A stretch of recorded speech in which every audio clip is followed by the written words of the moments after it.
Ibu pilih saya duduk atau berdiri? Duduk atau berdiri? Kalau ibu-ibu suka yang berdiri, Pak.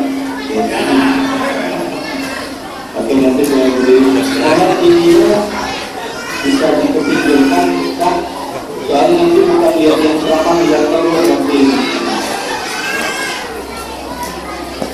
Saya dikenakan lagi.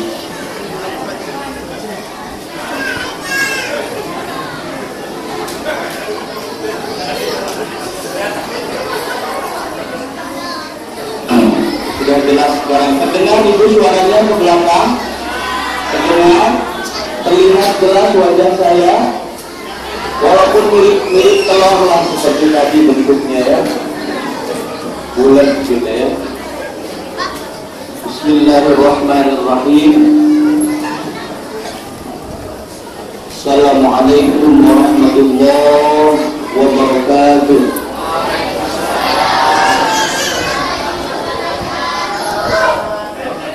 Ini bapak-bapak sama ibu-ibu masih ada yang belum jawab salam.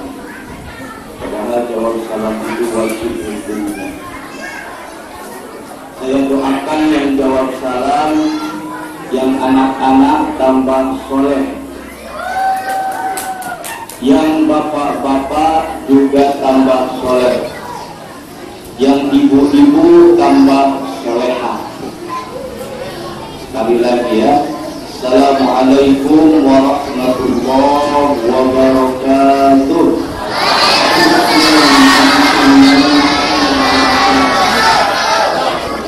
Itu masih ada ibu-ibu yang paling pojok tidak jawab salam.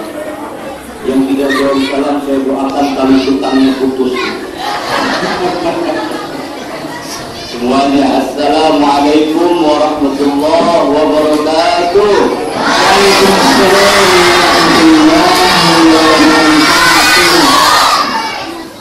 Good morning, everybody.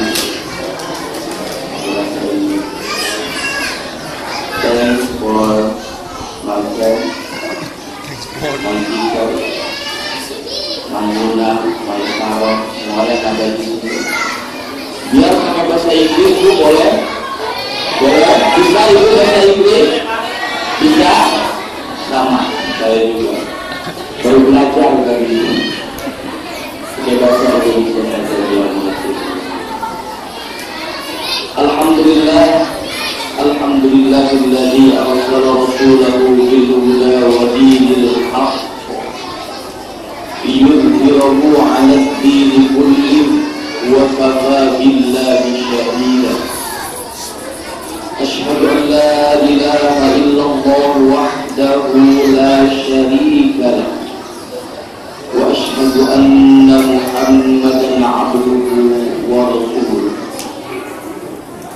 Allahumma shalli 'ala sayyidina Muhammad wa 'ala ali sayyidina Muhammad, amma ba'd. وقال الله تعالى في القرآن الكريم: أعوذ بالله من الشيطان الرجيم. يا أيها النبي إنا أرسلناك شاهدا ومبشرا ونذيرا وداعيا إلى الله بإذنه وسراجا منيرا. صدق الله العظيم. الآية. Ini masih ada yang ribut ya? Masih ada yang ribut. Kita dengarkan adik-adik yang di luar boleh masuk tapi tidak sistem ya. Dengarkan, insya Allah tidak akan lama. Tidak akan lama. Hadirin rahimahullah, pertama-tama puji dan syukur mari kita panjatkan kehadirat Allah Subhanahu wa taala atas rahmat serta karunia-Nya, perkenannya kita kembali semua di sini bisa menghadiri salah satu peringatan besar Islam, Maulid Rasulullah sallallahu alaihi dalam keadaan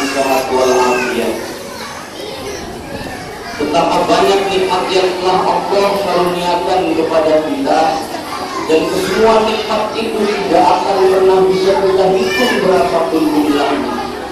Oleh karena itu, mari kita sama-sama bersyukur pada Allah biqauli alhamdulillah wa syukurillah wa ala ni'amillah.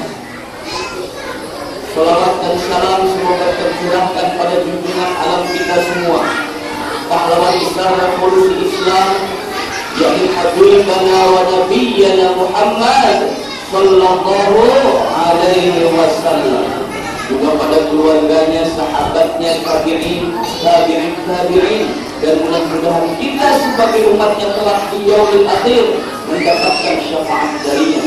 Amin ya Allah ya Rabbal.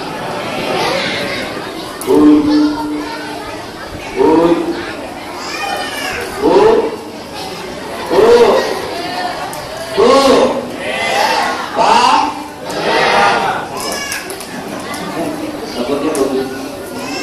Jangan, nanti ada alat sama kita salawat sama-sama. Nanti saya sekali kita bersalawat sama-sama.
Ibu, bapak, hadirin semuanya, sholawat adalah sebagai salah satu bentuk tanda cinta dan sayang kita pada baginda Nabi Muhammad SAW.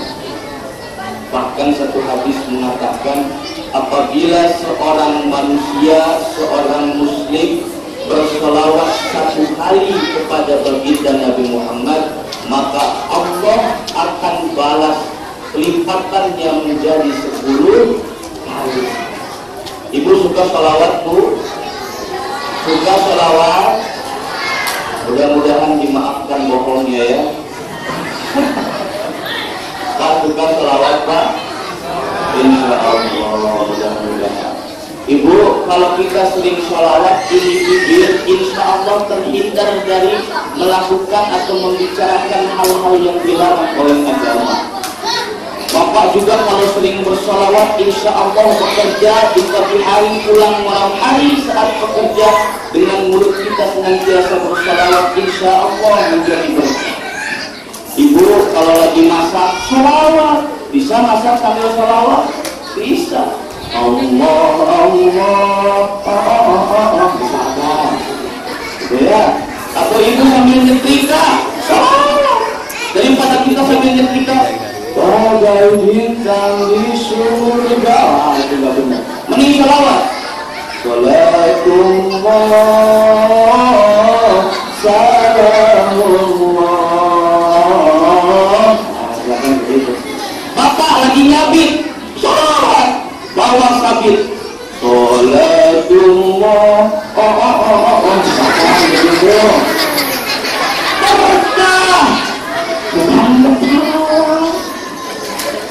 Bapak sama ibu, suami istri malam Jumat mau melakukan sunnah sambil sholawat. Ini, tapi lagi begitu, Allah, salatullah. Oh begitu, bibir kita biasakan membaca sholawat. Tanda cinta kita kepada baginda Nabi Muhammad Sallallahu Alaihi Wasallam. Tanda cinta kita. Saya pun begitu, Bu. Saya lama di pesantren. Ibu tahu pesantren? Saya hampir 7 tahun di pesantren. Hidup saya serba mandiri. Saya masak sendiri, cuci baju sendiri, mau makan pun makan sendiri. Sampai sekarang pun saya masih sendiri. Ada yang mau sama saya di sini? Ada yang mau, ini ibu-ibu atau wanita yang belum menikah masih ada yang mau sama saya di sini? Wah itu nenek-nenek jangan bilang mau itu. Nenek-nenek mau gitu. Jangan, ibu sudah tua. Ya, sudah buka. Apa ibu baru buka jas? Ini baru buka jas, Pak. Belum buka yang lain. Hadirin rahimakumullah, insyaallah dalam kesempatan yang berbahagia ini pertama-tama saya ucapkan terima kasih kepada Tuan Rahman juga Pak Imam yang telah membuat acara peringatan Maulid Nabi Muhammad Sallallahu Alaihi Wasallam ini. Juga kepada hadirin semua, bapak-bapak, ibu-ibu, adik-adik, para pemuda-pemudi yang hadir di sini. Saya ucapkan terima kasih karena apa? Hati ini mengatakan alhamdulillah, ternyata umat Islam ini masih ada dan masih cinta pada Nabi Muhammad Sallallahu Alaihi Wasallam. Jangan di sini, Pak, di kota saya di Indonesia, di Bandung susah. Kalau ustadz diundang ceramah, ustadznya yang nunggu makmumnya datang. Ustadz duluan, makmum belum datang. Tapi kalau dangdut, penonton yang nunggu penyanyinya. Betul? Kalau dangdut tidak perlu diumumkan di musyawarah, tidak perlu pakai undangan, tidak perlu dikasih kabar, cukup mendengar. Pasti kumpul itu semua di lapangan. Tapi kalau mengadakan acara hari raya besar Islam, ustadz sudah datang duluan, imam sudah ngasih pengumuman di masjid, susahnya minta ampun. Na'udzubillahi min dzalik.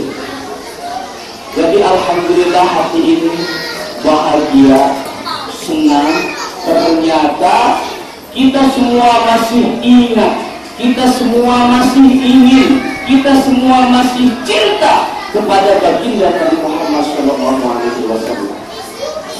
Insya Allah dalam kesempatan tausiah kali ini sedikit saja mungkin saya nanti di akhir membahas tentang Maulid Nabi Muhammad, karena insya Allah sering kita mendengar cerita atau bagaimana keagungan dan kemuliaan Rasulullah. Itu nanti akan sedikit saya bahas. Dalam kesempatan ini saya akan membahas bagaimana agung dan mulianya agama Islam, bagaimana hebatnya agama Islam. Kenapa kita semua yang hadir di sini memilih agar menjadikan Islam sebagai pedoman dan kendaraan kita agar kita sampai nanti ke akhirat dan masuk ke surga. Saya tanya, Bapak yakin agama Islam agung, Pak? Agung, yakin? Agama Islam mulia, yakin? Bu, Ibu yakin agama Islam mulia? Agung, yakin? Islam itu mulia. Apa agama Islam itu mulia? Sekali lagi, agama Islam itu mulia. Agama Islam itu dominasi di sini. Itu mau ke sini dulu baru ya. Konsentrasi kayak gini. Agama Islam itu agung dan mulia. Yakin dari hati yang paling dalam. Inna dina indallahil Islam. Yakin dalam hati bahwa agama Islam adalah sebaik-baiknya agama. Tapi kalau pertanyaannya saya lupa, Pak, kalau benar agama Islam itu agung, kalau benar agama Islam itu mulia, coba sebutkan kepada saya ciri-ciri keagungan dalam Islam. Ada yang mau jawab? Ibu ada yang tahu? Sudah ditebak-tebak diam. Agama Islam itu agung dan mulia. Banyak keagungan dan kemuliaan agama Islam itu. Tapi insya Allah akan kita bahas sebagian. Agama Islam itu kata Rasulullah, Al-Islamu ya'lu wa la yu'la alaih. Islam itu agung dan mulia dengan sendirinya. Siapa yang memuliakan dan mengagungkan Islam? Allah dan kita umatnya.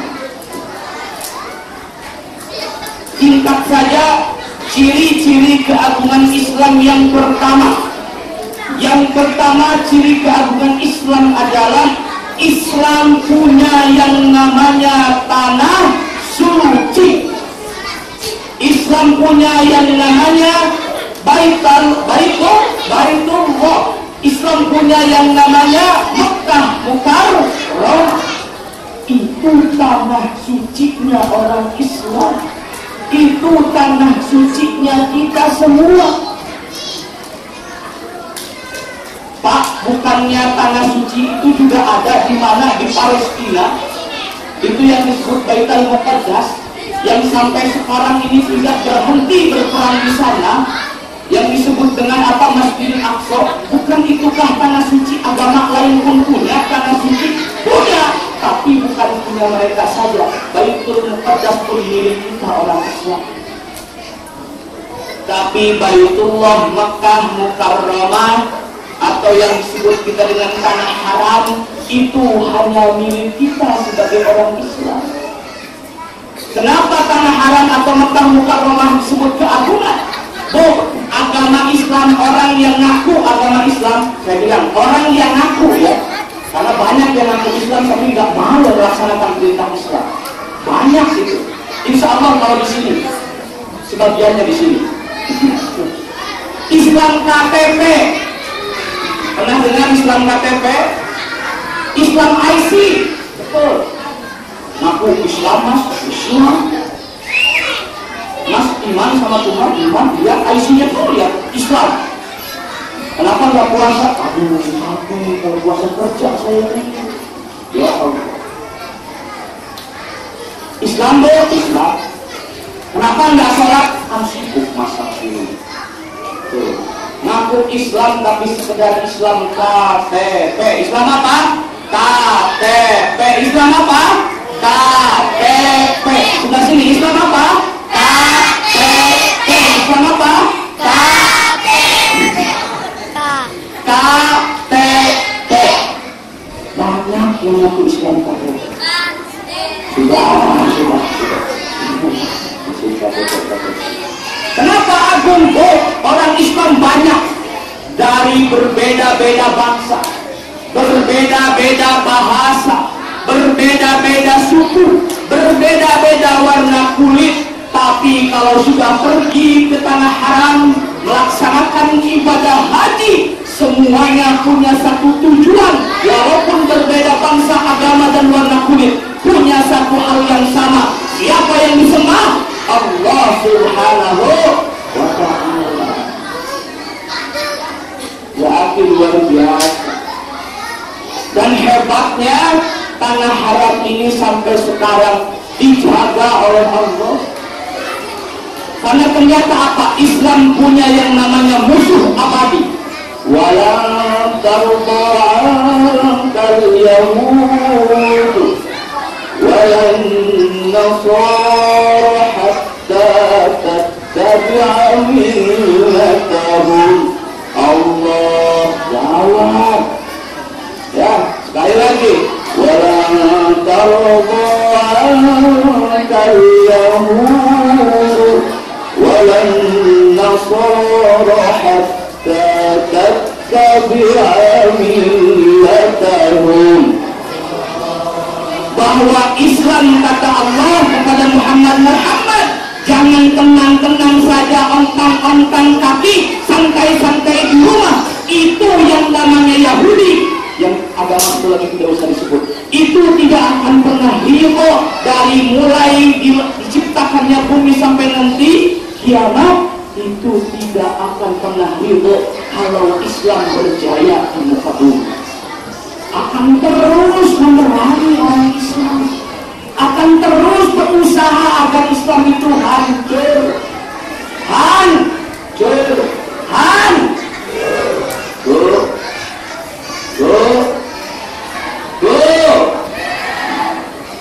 hancur. Lalu apa? Mereka melakukan segala cara untuk merusak tanah haram, untuk merusak tanah suci kita Mekah Mukarramah, tapi Allah tidak pernah ridho. Mereka sudah berhasil merusak yang namanya Baitul Muqaddas di Palestina sana. Sampai hari ini orang Islam habis dibunuh oleh orang-orang Yahudi. Mereka tidak bisa bebas sholat, mereka tidak bisa bebas ibadah, padahal Baitul Muqaddas pun adalah tanah suci milik kita orang Islam. Tapi mereka mau mencoba menghancurkan Mekah, mereka mau mencoba menghancurkan tanah haram. Allah tidak izinkan. Kenapa? Karena kata Allah, innamal musyrikuna najasu. Sesungguhnya orang musyrik itu najis. Sesungguhnya orang musyrik itu najis. Sampai luar biasa najis bahasanya. Tidak ada kata yang lebih kotor dan hina daripada najis. Fala yaqrabul masjidil haram, tidak boleh sekali-kali masuk ke yang namanya Masjidil Haram. Jangankan kaki melangkah masuk ke Mekah Mukarramah, rambut satu helai jatuh di tanah suci Allah, Allah tidak izinkan. Jadi kita sebagai orang Islam harus cinta kepada yang namanya Mekah Mukarramah. Ibu sudah ada yang pernah haji? Ibu sudah ada yang pernah haji? Bapak sudah ada yang pernah haji? Yang belum, kita doakan insya Allah naik haji, amin. Insya Allah tahun depan atau tahun berikutnya dari sini ada yang bisa naik haji, amin. Ajak-ajak Ustaz. Ya, saya juga mau, bukan apa-apa. Ajak-ajak saya. Ya, kita cinta dan bangga dengan tanah suci. Sepatutnya kita sebagai orang Islam menjaga kemuliaan dan keagungan tanah suci Mekah Mukarramah. Lanjut? Atau sudah saja ini? Lanjut? Tidak capek? Siapa yang capek? Saya yang ngomong. Ibu enak ketawa. Kalau ibu mau capek pindah ke atas tuh. Yang di atas itu lebih capek ya Pak ya? Maksudnya di atas ceramah sini berdiri. Kamu otakmu udah kotor semua. Yang kedua, ciri keagungan dari agama Islam adalah agama Islam punya yang namanya bahasa agama. Coba apa bahasa agamanya orang Islam? Bahasa ya, bahasa agamanya orang Islam itu bahasa Arab. Al-Quran diturunkan oleh Allah kepada baginda Nabi Muhammad SAW pakai bahasa Arab. Pakai bahasa Arab. Dan luar biasanya bahasa Arab itu bahasa yang paling bagus, bahasa yang paling hebat. Bagaimana tatanan bahasanya, bagaimana Kalau dalam istilah bahasa Indonesia itu, bagaimana kalau kita berbicara sama yang lebih atas, berbicara dengan yang kepada yang bawah, berbicara kepada sesama, itu ada aturannya. Tidak sembarangan. Bahkan di Madinah University sudah ada jurusan uslub Quran, bagaimana mempelajari dan mendalami bahasa Arab. Tapi kita orang Islam jarang yang mau dan bisa belajar bahasa Arab.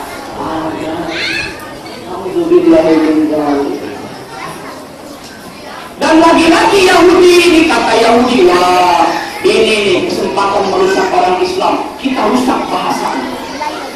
Kita jadikan bahasa Arab itu menjadi bahasa yang asing buat orang Islam. Akhirnya Yahudi bisik-bisik sama orang yang tipis imannya, Pak, jangan belajar bahasa Arab. Belajar bahasa Arab itu bahasa sekarang. Bahasa Arab itu bahasa bukan minyak wangi. Bahasa Arab itu adalah bahasa ontak. Dihina bahasa agamanya. Kita orang Islam ikut-ikutan menghina sama seperti mereka. Contoh, sekarang kita lebih cinta sama bahasa asing. Saya tidak melarang orang belajar bahasa asing. Belajar bahasa Inggris bagus, bagus. Belajar bahasa Jerman keren, keren. Bahasa Jepang keren coy, keren. Bahasa Korea keren bro, keren. Tapi tidak ada yang mau belajar bahasa Arab. Padahal orang Islam. Bukan berarti bahasa Inggris, bahasa Jerman, bahasa Jepang jelek. Silahkan, tapi jangan lupakan bahasa agama kita. Kalau anak-anak ibu datang ke sekolah, terus dibagi rapor, dibagi sijil, ditulis di sananya bahasa Inggrisnya 4. Anak datang ke rumah, ngasih sijil ke bapak, ke ibu, pasti marah. Ibu nilai bahasa Inggris anak ibu 4, marah dia. Marah. Ini kamu ini bagaimana? Sekolah belajar bahasa Inggris tidak bisa-bisa. Ini belajar bahasa Inggris dari kelas 1 SD sampai kelas 6 darjah pun tidak pandai-pandai. Kok kalah sama anak Amerika yang umur 5 tahun sudah bisa bahasa Inggris di Amerika? Kalau di Amerika, demi Allah ini, di Amerika umur 7 tahun orang Amerika sama orang Inggris sudah pandai bahasa Inggris. Demi Allah, kalau tidak percaya datang ke Inggris. Jadi mending percaya sama saya. Ya, marah bukan main. Ibu bilang, hei, kamu mulai dari ini tidak boleh keluar lagi sore, belajar bahasa Inggris. Kalau perlu datangkan gurumu, saya bayar, biar jatah rokok bapakmu saya kurangi untuk bayar kursus bahasa Inggris. Merah muka kita kalau anak kita tidak bisa bahasa Inggris. Tapi kalau anak kita datang ke musyola tidak bisa bahasa Arab, bapaknya tenang-tenang saja, tidak khawatir sama sekali. Temennya lagi ngomong bahasa Arab, nah enggak ada.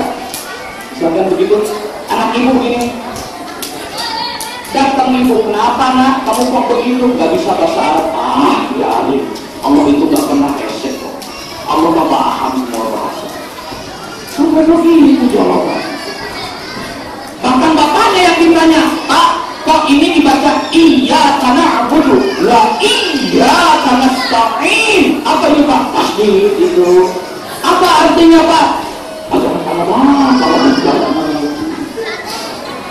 Pantesan masih ada sholat yang asal-asalan. Kenapa? Ya karena dia bacanya juga nggak betul. Bahkan bukan nggak betul lagi, nggak hafal. Jadi sholatnya apa? Sekalian olahraga. Allahu Akbar, Allahu Akbar, Allahu Akbar. Jadi kalau orang semua, Allahu Akbar, Allahu Akbar. Ya Allah, bahasa Arab bisa. Contoh tidak bisa belajar bahasa Arab. Ini cerita dari teman saya. Nenek teman saya itu pernah menginap di Arab. Orang kaya nenek teman saya. Nenek teman saya sama kayak nenek-nenek di sini. Nenek-nenek. Iya, sama. Pernah ke Arab menginap di hotel mewah, di hotel Hilton, yang satu harinya bisa 3.000 ringgit atau 2.000 ringgit. Tapi sayangnya itu nenek nggak bisa bahasa Arab.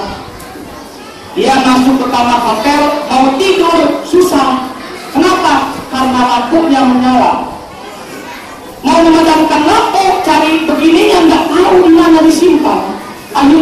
datang memanggil yang namanya office boy atau yang namanya pelayan di sini. Assalamualaikum, waalaikumsalam. Ya Arab, katanya. Ya Arab, begitu. Ya Arab. Ada apa ini? Ada apa? Gitu ya, Nur. Nah, dia pernah belajar bahasa Arab, ya, tapi bagian sedikit ya. Nur. Kata Nabi Muhammad, inna lillahi wa inna ilaihi raji'un. Maksudnya matikan itu lampu. Si orang Arab bilang astagfirullahaladzim, dicurahnya apinya yang meninggal dimasuk ke dalam itu. Kenapa? Gara-gara tidak bisa bahasa Arab. Ada lagi teman saya suruh beli korma. Teman saya suruh beli korma sama temannya satu orang ke tukang dagang korma di Arab. Itu ditunggu-tunggu setengah jam nggak balik-balik. Disusul sama 7 orangnya juga ikut nggak balik. Ternyata dia disuruh beli korma nggak banyak, 2 kilo. 2 kilo kormanya, tapi dia nggak ngerti bahasa Arab. Akhirnya datang ke tukang korma. Wah, ada ini. Anda ini kan maksudnya 2 kan? Disangkanya 2 kilo, disangkanya nggak bingung. Ada ini. Kita tukang kormanya, ini ngajak sholat, atau mau beli korma. Akhirnya si tukang kormanya komat Allah, imam. Jadi yang tadinya beli korma malah sholat berjamaah itu. Bagus. Karena apa? Karena tidak paham bahasa Arab. Itu bahasa Al-Quran itu bahasa Al-Quran. Ya, kita bilang mohon ampun sama Allah, kita bilang astagfirullahaladzim. Kita bertobat sama Allah mengucapkan astagfirullahaladzim. Ya kan? Coba kalau ibu di sini ada yang tidak bisa mengucap astagfirullah, keterlaluan itu. Wah, Pak Ustaz kepanjangan, gimana itu kalau istighfar? Jangan panjang-panjang. Astagfirullah. Udah, segitu saja. Tidak apa-apa. Insya Allah Allah Ta'ala. Pak Ustaz, astagfirullah itu masih kepanjangan. Cukup ganti Allah. Pak Ustaz masih kepanjangan, ikut Allah juga. Mati aja. Ikut Allah dari kecil sampai nenek-nenek nggak bisa. Tuhan gitu. Masa Allah disebut dengan Allah? Kenapa bikin Allah punya nama? Itu apa? Jadi yang kedua itu apa keagungan agama Islam? Islam punya yang namanya bahasa Arab. Jadi mulai dari ini kita mau belajar bahasa Arab semuanya insya Allah. Kalau kira-kira bapak dan ibu sudah tidak bisa, anak-anak kita ajarkan atau minimal kita suruh mereka mau belajar datang ke rumah Pak Imam. Insya Allah datang ke rumah Pak Imam belajar ngaji gratis. Bapak, gak pernah kan Pak Imam minta duit sama bapak? Mana ada istilahnya ustaz ngejar-ngejar orang yang nggak bayar ngaji. Ini kayak saya kalau pulang nggak dikasih apa nggak mah. Anda itu Pak, jangan dianggap main-main.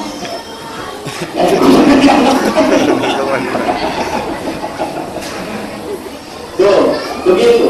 Lalu yang ketiga, yang keberapa?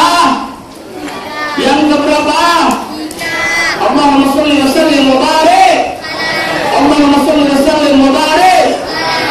Yang ketiga, Islam punya yang namanya kitab suci. Islam punya yang namanya apa? Kitab suci. Apa kitab sucinya orang Islam deh? Apa kitab sucinya orang Islam? Yang keras, apa kitab sucinya orang Islam? Al-Quran. Kita punya yang namanya Al-Quran. Itu adalah pedoman, itu adalah petunjuk, itu adalah jalan kita bagaimana kita bisa mengetahui apa yang telah difirmankan Allah sehingga kita mampu melaksanakan perintah-perintah Allah melalui Al-Quran. Ibu punya Quran? Bu punya Quran? Yang keras, ibu punya Quran? Suka dibaca? Kayaknya. Ibu punya Quran? Punya. Suka dibaca? Allah. Pak punya Quran? Punya Quran? Suka dibaca? Alhamdulillah yang suka baca. Ya, harus dibaca itu Al-Quran. Pakai bahasa apa Al-Quran? Pakai bahasa Arab. Nah kalau kita nggak belajar dulu bahasa Arabnya, gimana kita bisa baca Al-Quran?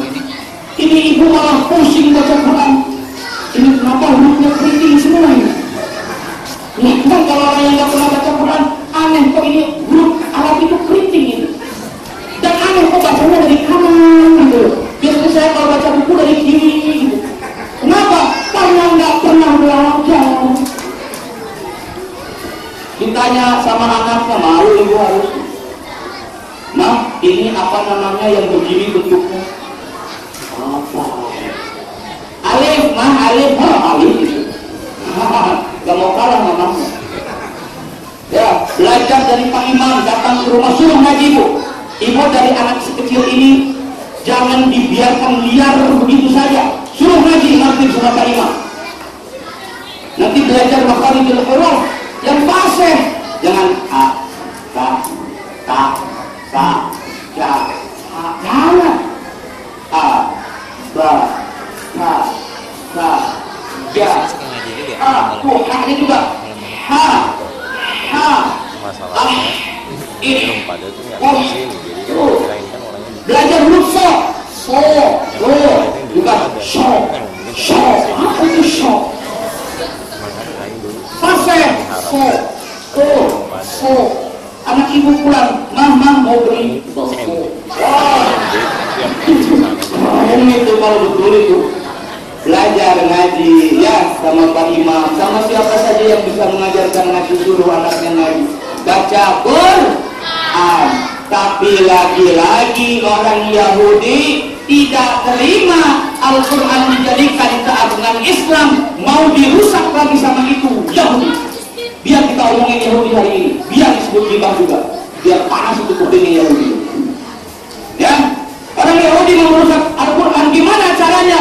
Dalam Al-Quran ada ayat yang mengatakan bahwa bahwa laki-laki boleh menikah lebih dari satu kali.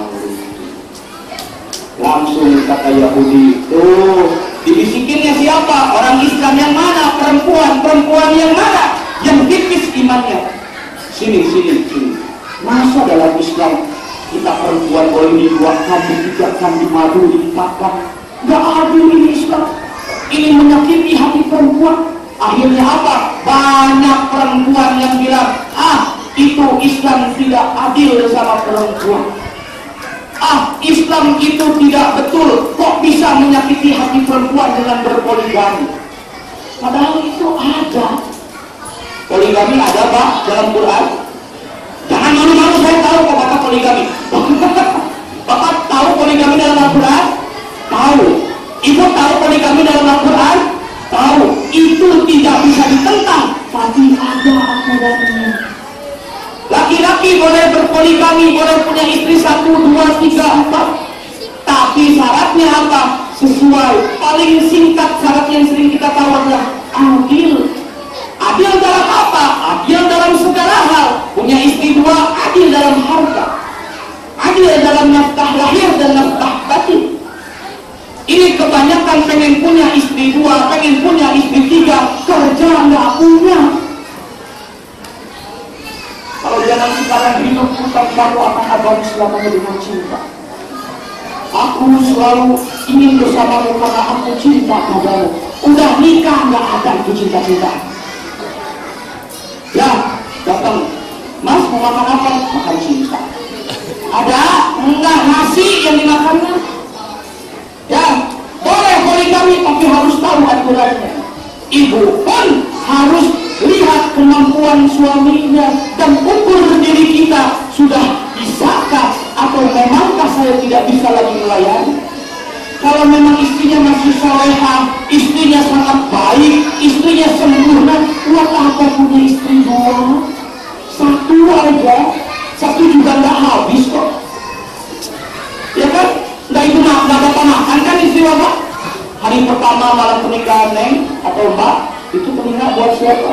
Buat abang, ambil itu nggak? Hari keduanya itu mata punya siapa? Punya abang, ambil Hari ketiganya itu hidung punya siapa? Punya abang, ambil hidungnya. Hari keempat ditanya, Neng, atau Mbak, itu pipinya punya siapa? Punya abang. Kenapa punya abang? Kan hidungnya dimakan sama abang kemarin. Tuh, kalau sudah soleha buat apa poligami? Kan sudah baik istrinya. Saya pun insya Allah punya cita-cita punya istri itu cukup satu, Pak. Satu di Bandung, satu di Malaysia. Satu, jangan banyak-banyak, satu. Tidak akan habis. Ya, tuh yang kedua, orang Yahudi mau merusak agama Islam. Dalam agama Islam disebutkan dalam Al-Quran bahwa dalam pembagian waris perempuan mendapatkan setengah, laki-laki mendapatkan satu. Itu aturan Al-Quran. Bahwa dalam pembagian hak waris perempuan dapat setengah, laki-laki dapat satu. Itu Yahudi bisikin lagi sama perempuan yang tipis imannya, nggak adil itu Islam. Masa perempuan dibeda-beda dengan laki-laki? Laki-laki anak bapak, anak ibu, perempuan juga anak bapak, anak ibu. Sudah kita adil-adilan saja. Tuh, dirusak lagi agama Islam. Dalam Islam itu jelas semua aturan diungkapkan, ditambah dijelaskan dengan Nabi Muhammad atau hadis dari Nabi Muhammad Sallallahu Alaihi Wasallam. Ya, oleh karena itu lanjutkan Bu. Lanjutkan Bu. Sebentar lagi lah ya. Berapa menit lagi Pak Imam? Lanjutkan saja ini. Teruskan saja ya. Ya. Maaf, mau minum dulu Ibu.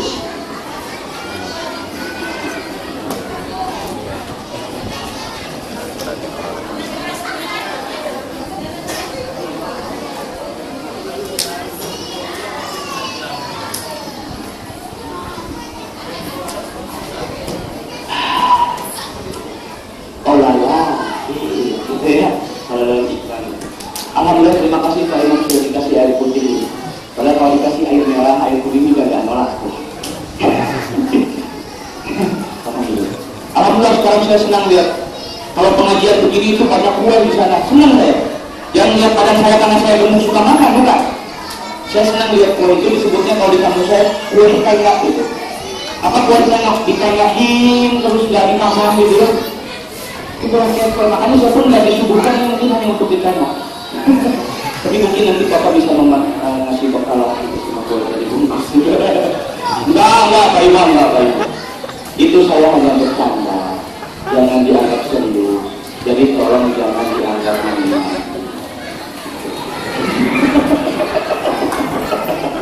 Buat tengok itu. Tapi insya Allah nanti dibagikan ya buat ibu bapak semua yang kebagian. Lanjutkan, biar singkat. Yang keempat, setelah Al-Quran punya, Islam punya yang namanya tanah suci, Islam punya yang namanya bahasa agama, Islam punya yang namanya apa tadi? Al-Quran, kitab suci. Yang keempat, Islam punya yang namanya Isra dan Mi'raj Nabi Muhammad Sallallahu Alaihi Wasallam. Islam punya Isra Mi'raj, dan hanya Islam yang punya Isra Mi'raj. Ya, Ibu pernah menghadiri Isra Mi'raj Nabi Nuh? Ibu pernah menghadiri atau Bapak pernah menghadiri Isra Mi'raj Nabi Ibrahim? Tidak, hanya Isra Mi'raj Nabi Muhammad Sallallahu Alaihi Wasallam. Subhanalladzi asra bi'abdihi laylan minal masjidil haram minal masjidil aqsa. Allah Rasulullah Shallallahu Alaihi Wasallam di Isra dan di Mi'rajkan, ia katanya minal masjid ilal masjid. Betul, minal masjidil haram ilal masjidil aqsa. Kenapa dalam Al-Quran tidak disebutkan minal Palestina atau minal Makkah ilal Palestina? Tidak disebut nama kotanya, tapi yang disebut minal masjid ilal masjid. Apa maksudnya? Maksudnya adalah masjid ini adalah tempat utama orang Islam mencari ilmu. Betul tadi kata Tuan Rahman, kalau di masjid jangan melakukan hal-hal yang dilarang. Kalau di masjid jangan melakukan hal-hal yang tidak disukai Allah. Ini di masjid pacaran, datang ke masjid berduaan sama pacarnya, bukan sholat, malah nongkrong di depan sana berdua-dua. Itu anak mudanya. Di sini mah itu anak mudanya. Kalau bapak-bapaknya kan cuma ngasih contoh. Enggak, bukan di sini, di sana. Ya, tuh Isra Mi'raj. Dengan Isra Mi'raj Nabi Muhammad, beliau pergi diangkat oleh Allah melakukan perjalanan pada malam hari dari Masjidil Haram ke Masjidil Aqsa, kemudian diangkat oleh Allah ke Sidratul Muntaha untuk membawa oleh-oleh buat kita. Apa oleh-olehnya? Bukan kontol-kontol oleh-olehnya, bukan sop tulang oleh-olehnya, bukan kerupuk oleh-olehnya. Apa oleh-oleh yang dibawa baginda Nabi Muhammad dari Isra Mi'raj? Yakni kartu berhasiat. Wah, kalau dengar kartu nomor gitu ya, nama kartu nomor terus gitu. Ya insya Allah kalau di sini sudah tidak ada yang suka berjudi kan? Insya Allah tidak ada lagi yang suka pasang nomor kan? Insya Allah kalau di sini tidak sudah soleh. Karena kalau saya tahu mana orang yang suka pasang nomor, mana yang tidak. Jangan takut, tenang aja Pak. Orang yang suka pasang nomor togel itu keningnya masuk ke dalam. Iya. Kenapa keningnya masuk ke dalam? Masang 24, keluar 42. Masang nomor 143, keluar 341. Aduh, akhirnya lama-lama dipukulin itu jadi masuk ke dalam itu keningnya. Tapi insya Allah di sini sudah tidak ada lagi yang namanya togel ya. Lanjutkan, bawa kunci atau bawa kartu berhasiat, nomor berwasiat apa? 2, 4, 4, 3, 4. Catat. Nomor berwasiat dari agama Islam dan dari Rasulullah 2, 4, 4, 3, 4. Apa nomor berwasiat itu? Subuh 2 rakaat, zuhur 4 rakaat, asyar 4 rakaat, maghrib 3 rakaat, isya 4 rakaat. Itu oleh-oleh dari Allah. Untuk apa? Agar kita bisa masuk ke dalam surga. Terakhir sebagai penutup, yang kelima apa? Islam punya baginda Nabi Muhammad sallallahu alaihi wasallam. Itu keagungan Islam yang luar biasa.